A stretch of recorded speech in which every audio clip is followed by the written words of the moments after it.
Most Christians have been taught and very sincerely believe that the Torah is limited to the Sinai covenant, and therefore it's for the Jews only.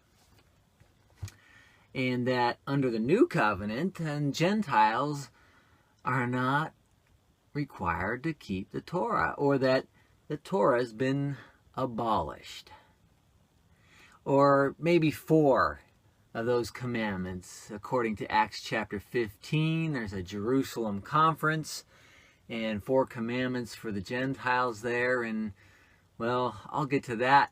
Just that chapter needs a little more explanation in another video, short one. And that, well, it seems like Paul's also teaching against 3 of those 4 later on in his epistles. But nevertheless, often we hear that the Torah has been abolished, that it's been nailed to the cross, or simply done at the cross, or he did it so we don't have to. And maybe you haven't heard that. Wonderful if you haven't, but if you have, please, and you sincerely believe anything like that, please sincerely listen to this video without getting offended, and let's consider these things. Well, often I'll hear Hebrews chapter 8 verse 13, where the old covenant was fading away and making room for the new one to come along. I'll do another video just on that one as well. But simply, if we go back to Genesis, we say Bereshit, the beginning, we can find in chapter 26 and verse 5 that the Torah pre-existed the Sinai covenant very explicitly. We got the evidence here in the scripture itself that it existed before, not limited to the Sinai covenant only. It was oral, of course, it's spoken before it was written, as our Creator spoke. He spoke to Yitzhak, and we say Isaac. In chapter 26 and verse 5, you can turn there with me and look at your own translation, and it should say something like this in English. It says, because Abraham, we say Abraham, obeyed, and this is the Creator speaking, we're quoting him here, he says, he obeyed my voice, kept my charge. Now that's mishmarti, my charge, my commandments. Different Hebrew word here, it's mitzvoti, and when there's a yud at the end, it's a personal, first person, a possessive, I should say, a Hebrew grammar there for the suffix. Another Hebrew word, my statutes. My statutes. This is, again, 300 years or so before the Sinai covenant, speaking to Yitzhak here, the son of Abraham. My statutes, the chukoti, again, another yud suffix here, his. It's not Moses's or man's, or any man's, but the Creator is saying that they're his. And the final Hebrew word here, he says, my laws. What Hebrew word is that? This is where it's very interesting. It's ve, when it's the beginning, simply means and. It's the Hebrew letter for and. But it says torotai. Well, torotai is simply Torah. You take the silent letter H, you switch it with a tav and put the yud at the end, and we have some Hebrew grammar here. A Hebrew grammar rule, as we said, the yud at the end, and the tav, we have a first person possessive plural, meaning he's saying my instructions, my laws. The laws is also another way to explain that, but the Torah, torotai, is the root word is Torah, the instructions. Instructions, I'd say, is a more clear interpretation to the definition of even the Hebrew word Torah, the teachings. And so we see the Torah existing long beforehand, the instructions. Now, believe it or not, we can see that our Creator's instructions existed, even going back further. Let's go back to Bereshit chapter 1 and 2, Genesis 1 and 2, and going forward, we can ask ourselves, well, which ones? Of course, now, I'm not saying that all 613 that we see written down since the Sinai covenant, because some of them applied to the tabernacle, some applied just to the Levitical priesthood, and before Levi ever existed, there was the Melchizedek priesthood. And so I'm not saying that all 613 existed here, so let me clarify. So we should ask, well, what commandments, what laws, what instructions did exist? Some limit it to just the Noahide.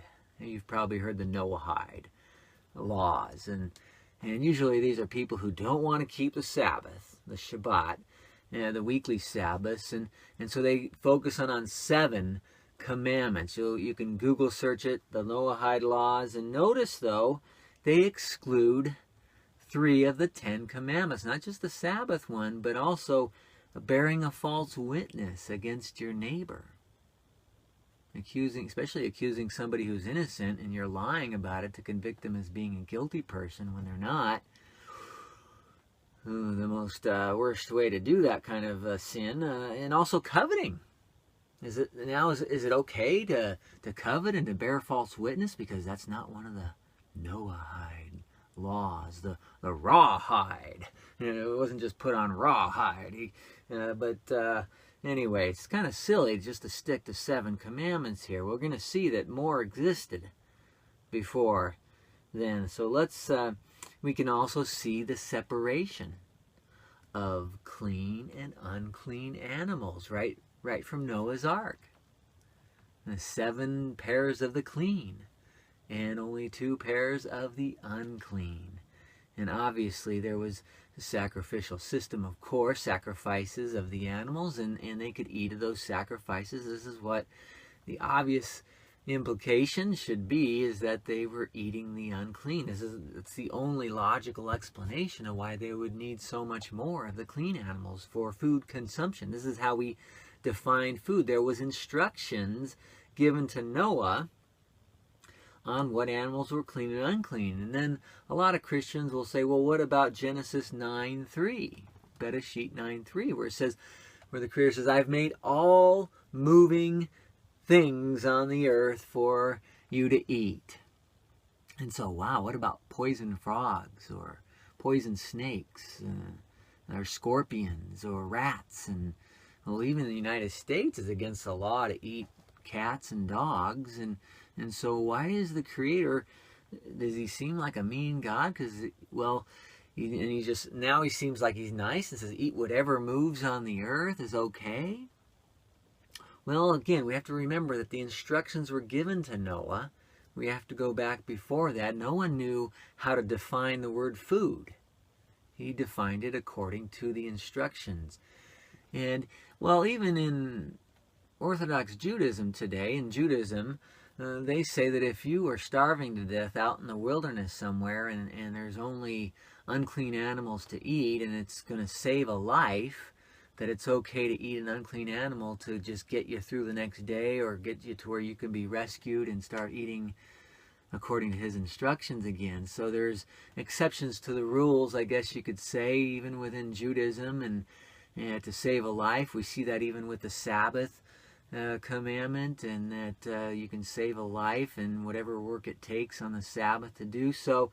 Anyway, Genesis 9:3 doesn't just give permission all of a sudden for everyone to start eating whatever moves on the earth anytime they want. And it's a gross interpretation, taking a scripture out of context to misunderstand it. But we can see that there are instructions. If we can, not always, given according to the letter of the law, the letter of the instructions. But notice Joseph. We say Joseph in English. He said to Potiphar's wife, if you go to Bereshit, that's Genesis 39, verse 9, he says jumping in the middle of the verse here, he says, how then, saying to Potiphar's wife, how can I do this great wickedness? How could I do, and he says, and sin against the Most High. Here we see sin existed long before Mount Sinai, the Israelites got there. And it says in Romans chapter 5, verse 13, for you Christians out there, it says, for until the Torah, sin was in the world. Up until the Torah was written, sin, yes, sin was in the world, but sin is not imputed when there is no Torah.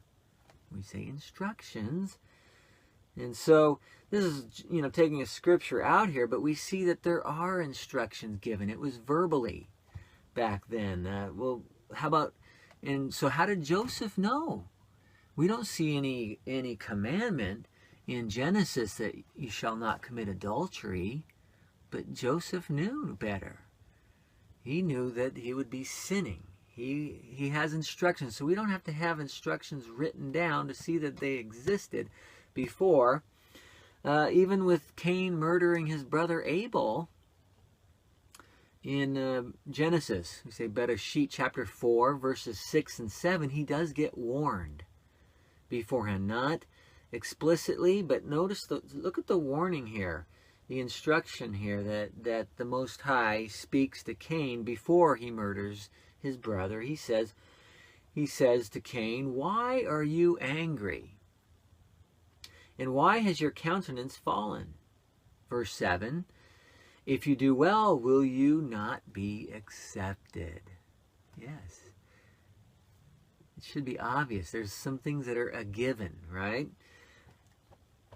And if you do not do well, sin lies at your door. So here we have instructions.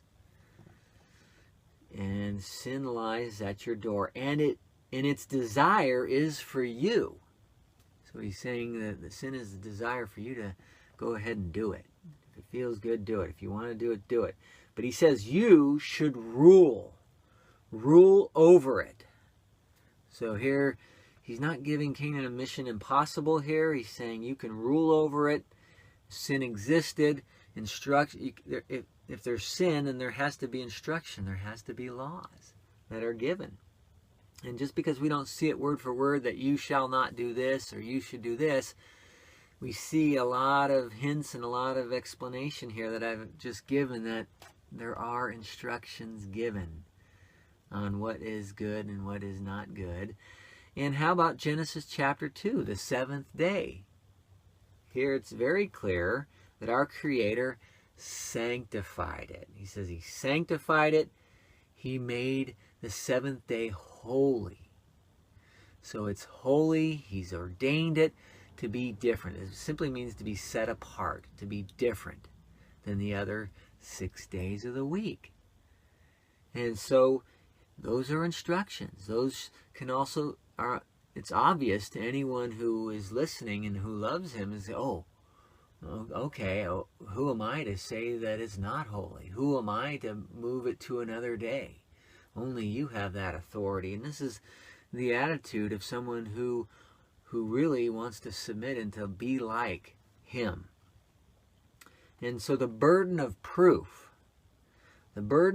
should be placed upon what commandments did not exist, or what instructions did not exist prior to the Sinai covenant, rather than what did exist. What do we have to find in writing that did exist? Because as I pointed out with Abraham, there's mitzvot, there's Torah, there's his charge, his commandments, his laws, his statutes, the statutes as well. So whatever applies to us, whatever we can apply to our human lives that he's given to us, this is what we should want to do. There should be, there should be evidence, rather than just cherry pick which ones we want to do and which ones we don't want to do. Which ones we want to obey and which ones we don't want to obey. And why abolish anything without clear instructions, without clear evidence in the scriptures.